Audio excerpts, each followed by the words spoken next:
La guerra entre liberales y conservadores prosiguió hasta el triunfo liberal con la entrada de Juárez a la Ciudad de México en 1861. Unas nuevas elecciones dieron el triunfo a Juárez.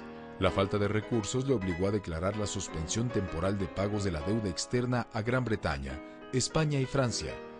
Los franceses no aceptaron la medida y aprovecharon el pretexto para invadir México en 1862 con el apoyo de grupos de conservadores. El 5 de mayo de 1862, los franceses fueron derrotados en Puebla por el ejército al mando de Ignacio Zaragoza. Sin embargo, lograron avanzar hasta capturar la Ciudad de México en 1863. Juárez se retiró de la capital, iniciando un gobierno itinerante.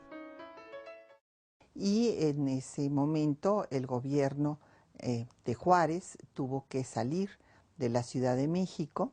Fue un gobierno itinerante, realmente iba con 4 de sus ministros e incluso trasladó el archivo, los documentos más importantes de la nación, para que no quedaran en manos de los franceses.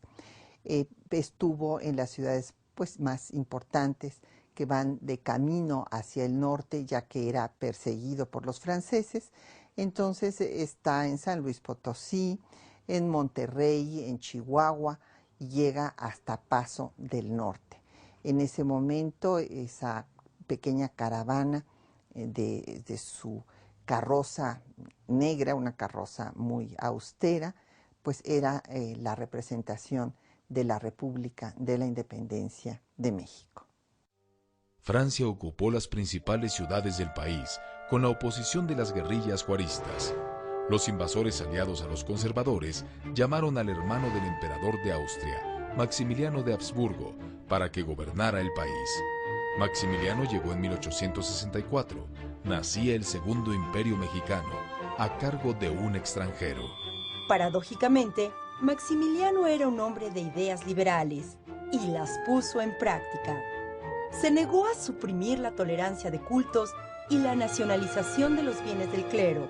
Devolvió sus tierras a los pueblos indios y promovió la educación y la ciencia, lo cual disgustó a los conservadores. Entretanto, Juárez, por el estado de guerra, prolongó su mandato durante la ocupación extranjera. Con ello perdió el apoyo de muchos liberales puros. Por el conflicto con Alemania y el desgaste financiero, Francia retiró su apoyo a Maximiliano. El emperador quiso abdicar, pero sus aliados mexicanos lo convencieron de que no lo hiciera. Se refugió en Querétaro, donde los juaristas lo aprendieron y lo fusilaron en junio de 1867 en el Cerro de las Campanas.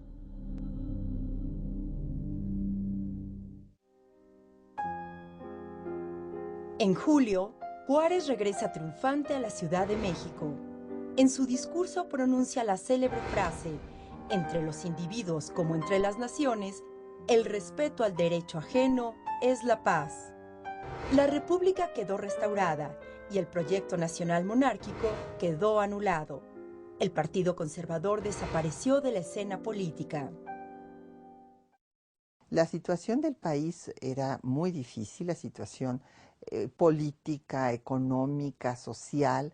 Hay que tomar en cuenta que el país se había escindido en 2 proyectos de nación distintos durante 10 años, el de la República y el del Imperio, y además el del Imperio con el apoyo extranjero que ponía entredicho la autonomía de ese imperio que se pensaba establecer.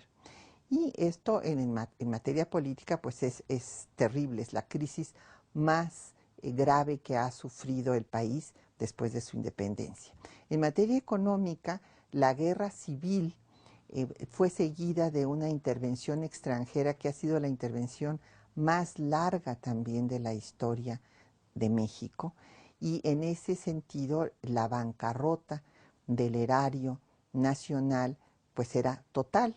De por sí habían venido pues teniendo que pedir préstamos los gobiernos una vez consumada la independencia para salir adelante, pero después de la guerra civil se tuvo que pedir una moratoria, esto es una suspensión de 2 años, un aplazamiento del pago de la deuda por 2 años, que fue lo que dio pretexto para la intervención. Como suele suceder con todos los ejércitos de ocupación, comete todo tipo de arbitrariedades, de abusos, arrasaron pueblos enteros, entraron incluso en conflicto con la propia jerarquía eclesiástica, y entonces viene un rechazo a ese invasor, y esto permite, repito, consolidar el triunfo del Estado Nacional Mexicano, entendido como el Estado liberal de derecho. Juárez ganó la presidencia en las elecciones de agosto frente a otros 2 liberales, Sebastián Lerdo de Tejada y Porfirio Díaz. Una vez legitimado en el poder, se propuso modificar la Constitución de 1857 para fortalecer al Poder Ejecutivo frente al Legislativo. Los militares que combatieron por la República se sintieron desplazados por los civiles en el gobierno. Durante su mandato, Juárez trabajó en el saneamiento de las finanzas públicas, el impulso a la producción, las ciencias y las artes.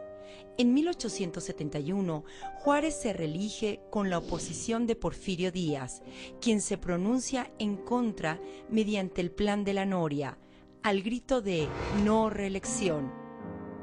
El presidente indígena muere de tifo en la silla presidencial en 1872.